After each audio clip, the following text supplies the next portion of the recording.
स्वागत है आपका फिर से हमारे चैनल में। और आज हम बात करने वाले हैं कारक की। तो ये कारक होता क्या है? तो वाक्य में जिस शब्द का संबंध क्रिया से होता है, क्या जिस शब्द का संबंध क्रिया से होता है उसको कारक कहा जाता है। इन्हें विभक्ति क्या विभक्ति या परसर्ग भी बोलते हैं। पर सर्ग यानी बाद में जुड़ने वाला भी कहा जाता है। जनरली ये इंडिपेंडेंट होते हैं और संज्ञा सर्वनाम के साथ प्रयुक्त होते हैं। पर हिंदी में 8 कारक माने गए हैं। तो पहला जो कारक होता है वो होता है कर्ता कारक। अब ये क्या होता है कर्ता कारक? तो वाक्य में जिस शब्द द्वारा काम करने का बोध हो, जिस शब्द द्वारा काम करने का बोध हो उसे कर्ता कारक कहते हैं। जैसे राम ने श्याम को मारा। राम ने श्याम को मारा। तो ये जो ने है, क्या ने, यही शब्द कर्ता कारक कहलाएगा। क्रिया कौन कर रहा है? राम। किसको मारा गया है? श्याम को। तो ये जो जोड़ रहा है क्रिया से उसको कर्ता कारक कहा जाता है। इसके बाद दूसरा आता है कर्म कारक। कर्म कारक वाक्य में क्रिया का प्रभाव या फल जिस शब्द पर पड़ता है, मीन्स यहाँ पर राम ने श्याम को मारा, तो को, ये जो को शब्द होगा, राम ने श्याम को मारा, ये कहलाएगा कर्म कारक। क्या कहलाएगा? कर्म कारक। इसके बाद तीसरा आता है आपका करण कारक। करण कारक क्या होता है ये? तो करण का अर्थ होता है साधन। क्या? करण का अर्थ होता है साधन। तो संज्ञा का वह रूप जिससे किसी क्रिया के साधन का बोध हो। जैसे शिकारी ने शेर को बंदूक से मारा। क्या है? शिकारी ने शेर को बंदूक से मारा। तो क्या होगा यहाँ पर?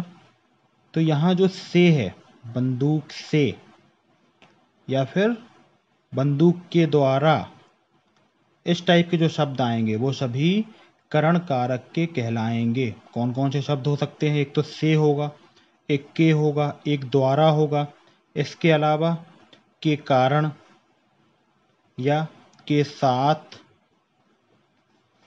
या के बिना, ये सभी शब्द करण कारक के कहलाते हैं। अब आता है चौथा हमारा संप्रदान कारक।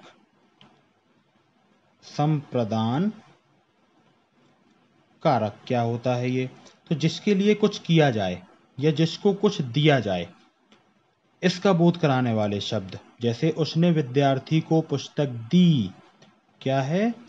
उसने विद्यार्थी को पुस्तक दी।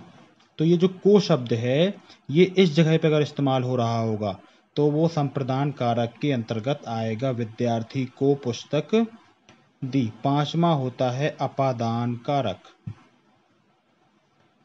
अपादान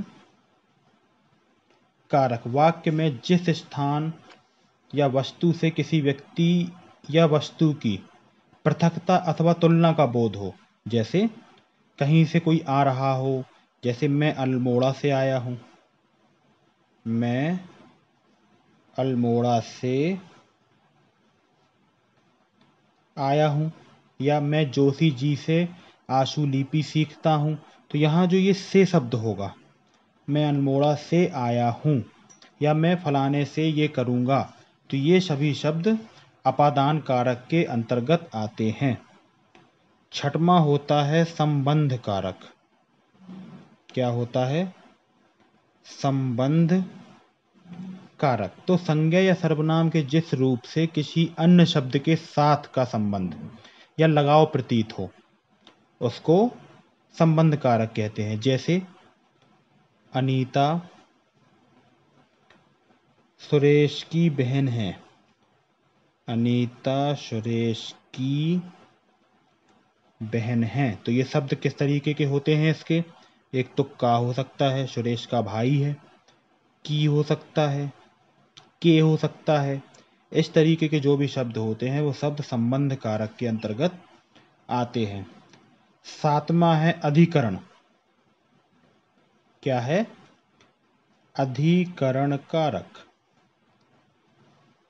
तो संज्ञा या सर्वनाम के वे शब्द जिससे क्रिया के आधार, आश्रय, समय या शर्त सूचित हो। उमेश लखनऊ में रहता है। क्या? उमेश लखनऊ में रहता है। रहता तो है पर कहाँ रहता है?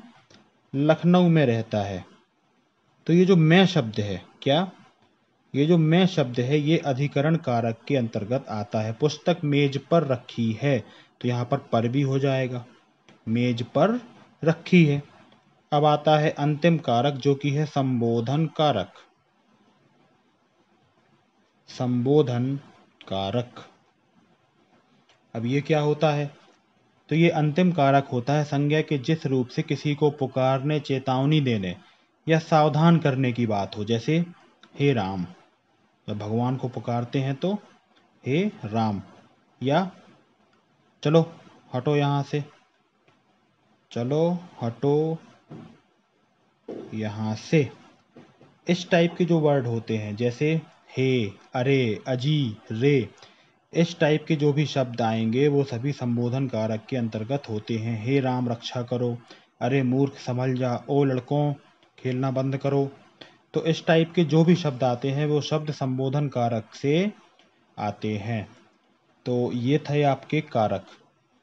बहुत ज़्यादा कठिन नहीं है ये टॉपिक, आपको समझ में आ गया होगा। और अगर कोई चीज़ अभी भी समझ में नहीं आई है तो आप कमेंट बॉक्स में ज़रूर पूछें और चैनल को सब्सक्राइब ज़रूर करें। Thank you.